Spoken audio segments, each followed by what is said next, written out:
Hello everyone, मैं विनय शुक्ला आपका बहुत बहुत स्वागत करता हूं लेट मी कोड के इस चैनल पर। और आज के इस वीडियो में हम बात करने वाले हैं कि जो एक सॉफ्टवेयर इंजीनियर होता है वो ऑलमोस्ट पूरे दिन जो उसके वर्किंग आवर्स होते हैं 8 आवर्स 9 आवर्स 10 आवर्स, तो वो क्या काम करता है। तो ये मेरा वर्क फ्रॉम होम का एडिशन है, यानी कि वर्क फ्रॉम होम मेरा चल रहा है। तो उस हिसाब से मैं आपको बताने वाला हूँ कि जो भी मेरा काम है कि ऑलमोस्ट मेरा पूरा का पूरा दिन किस तरह से जाता है। और ज़्यादातर मेरा दिन जो है वो इसी तरह से जाता है कि अंदाज़ा लगा सकते हैं कि अगर आप एक सॉफ्टवेयर इंजीनियर बनने वाले हैं या आप इस चीज़ को देखने में इंटरेस्टेड हैं कि एक सॉफ्टवेयर इंजीनियर का डे किस तरह से जाता है, तो ये वीडियो आपके लिए काफ़ी हेल्पफुल होने वाली है। ये चीज़ें वैसे कंपनी टू कंपनी वेरी भी करती हैं कि अगर आप किसी बड़ी कंपनी में काम कर रहे हैं तो हो सकता है कि जो आपका एक्सपीरियंस है वो थोड़ा सा अलग हो, क्योंकि इसमें हो सकता है किसी आप एक ही प्रोजेक्ट पर काम कर रहे हो। जैसे कि मैं एक स्टार्टअप में काम करता हूँ तो मेरे पास कई बार कुछ एडिशनल टास्क भी होते हैं। जैसे किसी एक प्रोजेक्ट पर मैं काम कर रहा हूँ तो उसके साथ हो सकता है दूसरा प्रोजेक्ट भी है जिस पर मैंने काम किया हो, उस पर मुझे सपोर्ट देना है, या फिर और कोई भी टास्क है, तो उस तरह से हो सकता है। तो अगर आप लोगों को ये वीडियो अच्छी लगेगी और आप लोग इस पर अच्छा रिस्पॉन्स देंगे, कमेंट करके बताएंगे कि आपको कैसी लगी, कोई फीडबैक अगर होगा अच्छी बुरी कोई भी चीज़ अगर आप बताना चाहें कि इंप्रूव करने की कोशिश करें, यहाँ पे कि कोई चीज़ सही नहीं है उसको इंप्रूव करें, तो जैसा भी रिस्पॉन्स रहेगा इस वीडियो को इस हिसाब से हम देखेंगे। तो मैं इस तरह की और वीडियोस बनाने की कोशिश करूंगा फ्यूचर में, डे टू डे लाइफ में, कि किस तरह से मतलब मेरे जो भी डेज जा रहे हैं वो किस तरह से जा रहे हैं, और किस तरह से मेरा यूट्यूब, मेरा खुद का जो लर्निंग है, और किस तरह से मतलब ऑफिस, ये सारी चीज़ें कैसे मैनेज हो रही हैं, तो उसके बारे में हम बात करेंगे। तो चलिए शुरू करते हैं इस वीडियो के साथ। सो गाइस, वीडियो में आगे बढ़ने से पहले एक छोटा सा पॉज लेके मैं आपको बहुत ही इंपॉर्टेंट चीज़ के बारे में बताना चाहता हूँ कि अगर आप अपने इंटरव्यूज़ के लिए प्रिपेयर कर रहे हैं, चाहे फिर आप सॉफ्टवेयर इंजीनियर प्रोफाइल के लिए, सेल्स की प्रोफाइल के लिए, किसी भी प्रोफाइल के लिए आप MBA करना चाहते हैं, तो MBA के लिए अगर प्रिपेयर कर रहे हैं तो आपको ये बुक पढ़नी चाहिए। अगर आप इंटरव्यूज़ के लिए नहीं भी प्रिपेयर कर रहे हैं, आप अपना स्टार्टअप करना चाहते हैं, तो ये बुक आपके बहुत ज़्यादा काम आने वाली है, क्योंकि इसमें आपके वो क्वेश्चन है जो सबसे ज़्यादा आपसे रिक्रूटर्स पूछते हैं बिहेवियरल राउंड में, आपके लीडरशिप क्वालिटी के ऊपर। तो वो सारे क्वेश्चन आपको यहाँ पर मिलेंगे सैम्पल आंसर के साथ। तो ये मैं आपको पहले बुक दिखा देता हूँ। तो यहाँ पर देखिए, आप जो आपकी बुक है ये है innovative interview question you will most likely to be asked, must buy book. ये बहुत ही अच्छी बुक है। इसके बारे में इसका जो PDF कॉपी है वो मैंने ले रखी है। बहुत सारी ऐसी वेबसाइट्स भी हैं जहाँ से आप बिहेवियरल राउंड के क्वेश्चन प्रिपेयर कर सकते हैं, HR राउंड के क्वेश्चन प्रिपेयर कर सकते हैं। बट उसमें क्या होता है कि आपको डिस्ट्रैक्शन बहुत ज्यादा होती है, तो उससे बचने के लिए आप बुक ले सकते हैं। बहुत ज्यादा बड़े अमाउंट की ये बुक नहीं है, और आप यहाँ पर देख सकते हैं आपके 250 से ज़्यादा क्वेश्चन यहाँ पे देखने को मिलते हैं। और किस तरह के क्वेश्चन है ये आप देख सकते हैं। Leadership, personality, confidence, character, adaptiveness, composure, behaviour, innovation, problem solving, job competency, हर तरह के आपको क्वेश्चन देखने को मिलते हैं जो आपसे इंटरव्यू राउंड में पूछे जाते हैं। और उसके बाद यहाँ पर आपको सैम्पल आंसर भी मिलते हैं। जैसे कि आप यहाँ पर इस क्वेश्चन को देख सकते हैं, have you had the sole responsibility of bringing about companies organisational process और did you accomplish this type of change as the member of a team. तो यहाँ पर आपसे ऐसे क्वेश्चन डेफिनेटली पूछे जाते हैं, और ये मैं आपको बता रहा हूँ कि ये क्वेश्चन मुझसे भी पूछे गए। मैंने इवन जब TCS का इंटरव्यू दिया था और इन्फोसिस का इंटरव्यू भी दिया था, तो उसमें भी ऐसे क्वेश्चन मुझसे बहुत पूछे गए थे मेरे प्रोजेक्ट से रिलेटेड। तो ये क्वेश्चन आपसे पूछा जाता है थोड़े से चाहे घुमा फिरा के। तो इसमें आपको आंसर क्या देना होता है वो भी लिखा हुआ है कि आप क्या बोलें, और उसके साथ आपको मिलता है एक सैंपल आंसर की। इस तरह से आप अपने आंसर को प्रिपेयर कर सकते हैं। यहाँ पर आपको सैंपल आंसर दे दिया, यानी टेम्पलेट टाइप का। आप अपने हिसाब से उसको मॉडिफाई करिए, उस चीज़ों को प्रिपेयर करिए। जैसे कि सपोज मेरा अगर कोई प्रोजेक्ट है कि जैसे मेरा हेपेटाइटिस बी एनालिसिस का मशीन लर्निंग का प्रोजेक्ट था, तो मुझसे अगर ये चीज़ पूछी गई, ऐसे कोई क्वेश्चन कि क्या आपने मतलब कोई भी प्रोजेक्ट है उसको आपने अकेले, कोई बड़ा ही रिस्पॉन्सिबिलिटी, कोई इशू आया तो उसको आपने किस तरह से अकेले हैंडल किया, या ऐसी कोई रिस्पॉन्सिबिलिटी जिसको आपने टीम में हैंडल किया। तो अगर आपने टीम में कोई प्रोजेक्ट कर रखा है या अकेले कर रखा है तो उसके बारे में आप बता सकते हैं।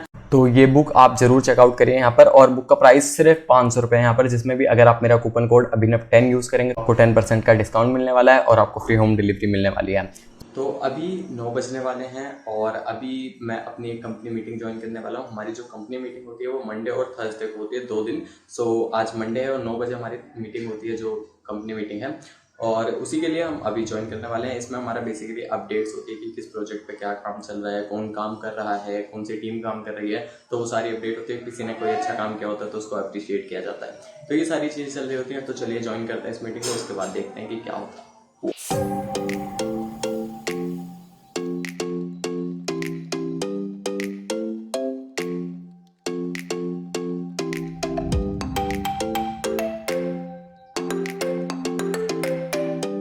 तो जो बेसिकली मेरी कंपनी मीटिंग थी वो ओवर हो चुकी है अभी यहाँ पर, और मैं उसमें ये लाइट ऑन करना भूल गया था। बेसिकली ये ऐसा है कि मेरे जो लाइट है वो इस तरफ जलती है, यानी कि अपोजिट साइड में, जिधर से मेरा ये कैमरा होता है लैपटॉप का उसके अपोजिट साइड में समझ लीजिए। तो जो लाइट है बेसिकली वो पूरी सही से पड़ती नहीं है चेहरे पे, तो वीडियो सही नहीं आती, ब्लैक ब्लैक आती है।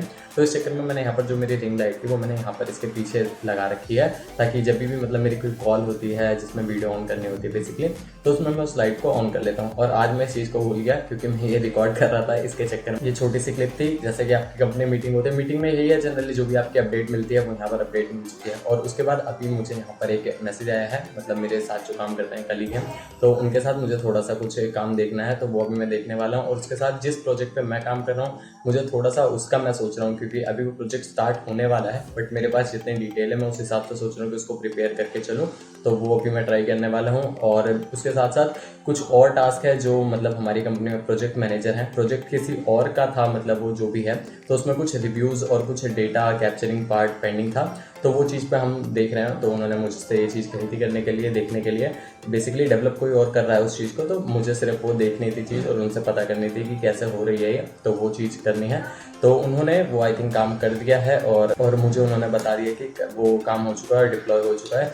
तो बेसिकली उसको मुझे देखना है, उसके बाद प्रोजेक्ट मैनेजर को अपडेट देनी है उस चीज़ से रिगार्डिंग, तो मैं उसको अभी देखने वाला हूँ। तो साथ ही साथ ही 3-4 काम देखिए ऐसे चल रहे होते हैं कभी कभार। हालांकि बेसिकली कोई बहुत टफ काम नहीं, बहुत बड़े टास्क नहीं होते, बट यह है कि थोड़े थोड़े आपके पास टास्क रहते हैं कि आप काम कर रहे हैं। जैसे मेरा एक प्रोजेक्ट जिस पर मैं करने वाला हूँ वो ठीक है, वो हो रहा है। अभी मैंने जिस प्रोजेक्ट पे पहले काम किया है उस प्रोजेक्ट पे भी थोड़ा सा अगर कोई चेंज रिक्वेस्ट या कोई और बग आता है, कोई इशू आता है, तो वो फिक्स करना होता है। तो ये 2 प्रोजेक्ट ऐसे हो गए। उसके साथ अगर कोई कभी एडिशनल टास्क आ जाता है, जैसे कि मैंने बताया कि एक कोई प्रोजेक्ट था उस पर डेटा कैप्चर वाला एक पार्ट, तो उस पर भी थोड़ा सा, बस इसमें कोई ज़्यादा बड़ी चीज़ नहीं होती है, तो उसको थोड़ा थोड़ा देखना होता है सही से, तो वो अभी कर रहे हैं। और चलिए अब उसको देखते हैं, हम जो अभी डिप्लॉय हो चुका है उसको हम डेटा कैप्चर वाला पार्ट एक बार देख लेते हैं, उसके बाद प्रोजेक्ट मैनेजर को अपडेट देते हैं, और फिर उसके बाद देखते हैं कि हमें क्या करना है।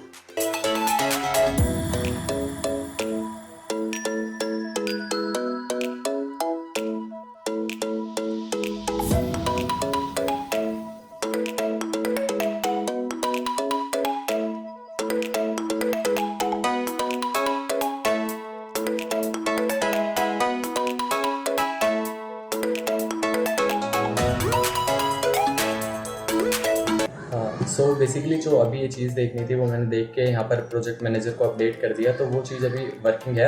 और उसके बाद अभी ये काम है, तो जो हमारा पुराना प्रोजेक्ट था उसमें कुछ हमारे चेंजेस आए हैं, तो वो चेंजेस अभी थोड़ा सा है कि मुझे थोड़ा उस चीज़ का आइडिया नहीं है। हालांकि मुझे वो पता है कि क्या चीज़ है, बट अभी जैसे मेरे साथ जिन्होंने उस प्रोजेक्ट पे काम किया वो थोड़ा सा मुझे उस पर गाइड करेंगे। उसके बाद हम साथ में उस चीज़ को करने वाले हैं, और उसके बाद मैं अपने वाले प्रोजेक्ट पे काम करने वाला हूँ। अपने वाले यानी कि जिस पे मैं काम कर रहा हूँ, तो उस प्रोजेक्ट पे काम करने वाला हूँ। और उस प्रोजेक्ट में बेसिकली मैं करने के वाला हूँ, जिससे जो भी मेरे पास डिटेल्स अवेलेबल है उसके हिसाब से मैं कुछ एपीआईज बनाने वाला हूँ, जो फ्यूचर में जरूरत पड़ेगी, जो यानी कि जेनरिक चीज़ें होती हैं, जेनरिक एपीआईज होती हैं, जो बेसिकली हर प्रोजेक्ट में आपको चाहिए होती हैं।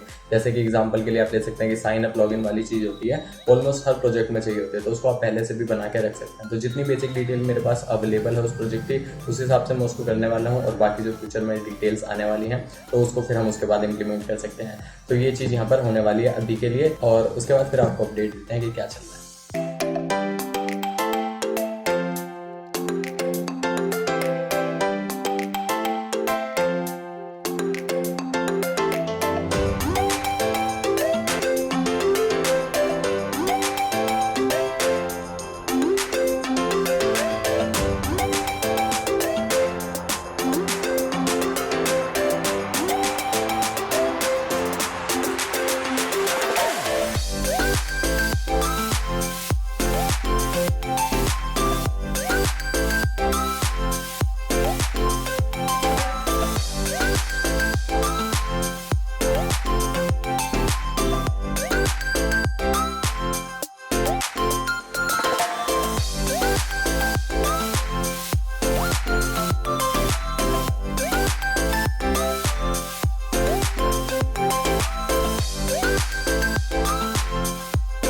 सो बेसिकली 1 घंटे की कोडिंग और 2 घंटे की डीबगिंग के बाद जो भी मेरा टास्क था, जो मैंने करने की सोची थी अपने वाले प्रोजेक्ट पे, जो मेरा प्रोजेक्ट है, तो वो ऑलमोस्ट कंप्लीट हो चुका है। उसमें थोड़ी सी एक चीज़ रह रही है, तो वो चीज़ अब मैं कल उसको देखता हूँ कि किस तरह से करनी है।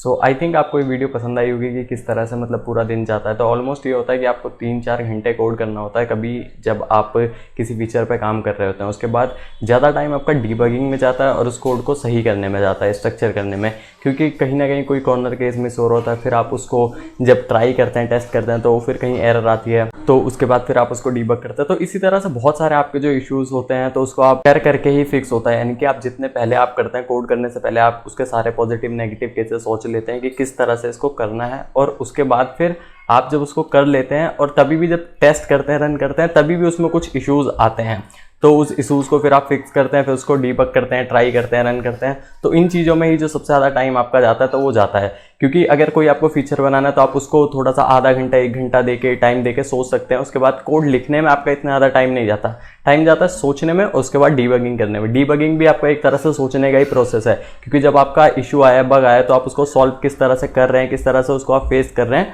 तो ये सारी चीज़ आप उसको देखते हैं। तो अगर आपको ये वीडियो पसंद आई है तो आप वीडियो को लाइक करिए, और अगर आपको इस तरह की और वीडियोस चाहिए तो आप कमेंट करके बताइए। कोई भी डाउट तो आप उसमें पूछिए, तो फिर इस तरह की और मैं वीडियोस बनाने की कोशिश करूंगा डेली बेसिस पे। तो आई थिंक ये वीडियो आपको पसंद आई है। वीडियो पसंद आए तो आप चैनल को सब्सक्राइब करिए, और अगर आपको और भी किसी तरह का डाउट है आप इंस्टाग्राम पे डीएम कर सकते हैं। तो मिलते हैं नेक्स्ट वीडियो में, तब तक के लिए बाय, थैंक यू।